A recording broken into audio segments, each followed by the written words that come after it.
सरदार RP Singh ji, इनको कुछ समझाना पड़ेगा। We have to have a different approach also. Aishwarya, ये एक लंबी बहस का विषय, परंतु इस पर चिंता करने का विषय, ये पिछले 100-125 साल में मेहनत कर कर सिखों को उनकी जड़ों से काटा गया है, और आज इसलिए सिख इस प्रकार के काम कर रहे हैं जो कुछ शरारती लोग हैं।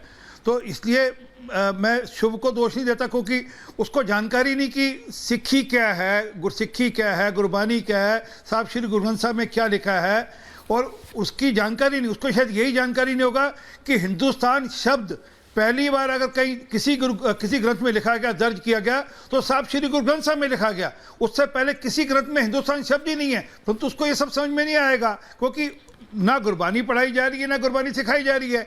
वो सिर्फ एक प्रकार के ढर्रे में ढालकर उसका माइंड उस ढंग से बदला गया है, और वह वही भाषा बोल रहा है जो उसको फीड की जा रही है वहाँ के गुरुद्वारों के द्वारा, वहाँ के जो संस्थापक हैं उनके माध्यम से। जहाँ जो वहाँ गुरुद्वारे शार्त के रूप में चला रहे हैं, वहाँ पर पीछे बैनर लगा था खालिस्तान जिंदाबाद, वह फोटो लगी होती हैं जो खालिस्तान के समर्थक है।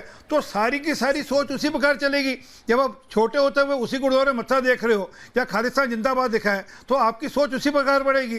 परंतु जो मूल बात पे जा रहा हूँ ऐश्वर्या, इसके पीछे कनाडा का क्या इंटरेस्ट है, जो कि G20 के अंदर साइन कर गया। ये G20 का उनका करारनामा जो साइन किया, जिसमें जस्टिन ट्रूडो और बाकी लोगों के हस्ताक्षर है, उन्होंने बड़ी स्पष्टता से पेज नंबर 28 कॉलम नंबर 73 में लिखा कि हम अपने राज्यों को, अपने देश में किसी प्रकार से भी हम आतंकवाद को शरण नहीं देंगे, आतंकवाद के लिए नहीं देंगे। सरदार साहब, मैं आपकी बात मानता हूं, लेकिन मेजर तूर फाइनेंशियल सपोर्ट करेंगे। नहीं सरदार साहब, मैं आपकी बात मानता हूं, लेकिन मेजर तूर ये अपने आदमी, ये सब अपने बच्चे, ये लोग हमारे हैं।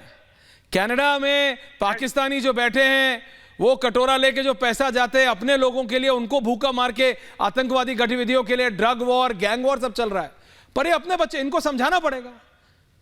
ऐश्वर्या, ऐसा we can not allow this. आज की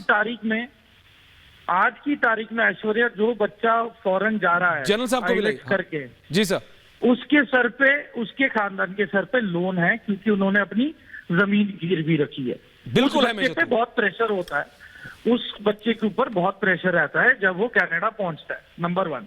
नंबर 2, अब ये स्थिति वाई इज, ये जो ट्रूडो है, why Justin Trudeau behaving like this. Inflation बढ़ गई है।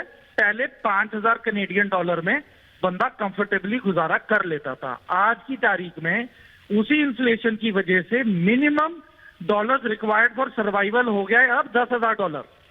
अब इन बच्चों पे प्रेशर पड़ गया। अब ये वॉलमार्ट जा रहे हैं, मैकडोनल्ड जा रहे हैं, वहां के डोमिनोज पे नौकरियां कर रहे हैं, अब ओवर टाइम कर रहे हैं, half the rate of the wages. तो इनका लेबर भी एक्सप्लॉइट किया जा रहा है। एज अ रिजल्ट क्या हो गए, अब जितने भी गोरे कैनेडियन थे, उन्होंने जस्टिन ट्रूडो को गद्दार घोषित कर दिया कि भी हम तो इसको वोट देंगे ही नहीं। जो एक्चुअल जो गोरे कैनेडियन है, हमें तो नौकरियां ही नहीं मिल रही हैं। अब इमिग्रेशन पॉलिसी इनकी ऐसी रही है कि आज की तारीख में 8 लाख सरदार वहां पे सिख पहुंच चुके हैं। अब वहां पे लेबर ज्यादा हो चुकी है, पर जॉब्स आर बिकमिंग लेस और लिमिटेड। उन एम्प्लॉयमेंट क्रिएशन पे इन्होंने ध्यान नहीं दिया। अब क्या हो गया कि वहां पे डिसग्रंटलमेंट हो गई है, एंड जस्टिन ट्रूडो को पता है कि अब उसे वोट और अपनी कंट्री वालों से सपोर्ट नहीं मिलना है। अब इन्होंने, खालिस्तानियों ने इन्हें अप्रोच किया कि भाई this is the right time to exploit him and tell him कि भाई if you support the Khalistan movement we will fund your political campaign and हमारी सारी वोट आपकी। एज अ रिजल्ट अब जस्टिन ट्रूडो बिक चुका है इनके हाथों। ISI is playing a very active role, ठीक है, and so it is going to become more chaotic in times to come. हमें उसको रोकना है कि खालिस्तान कनाडा में ही बनेगा। मेजर तूर, ओटावा के बाजू में ही, ये आपको भी पता है, मुझे भी पता है। जनरल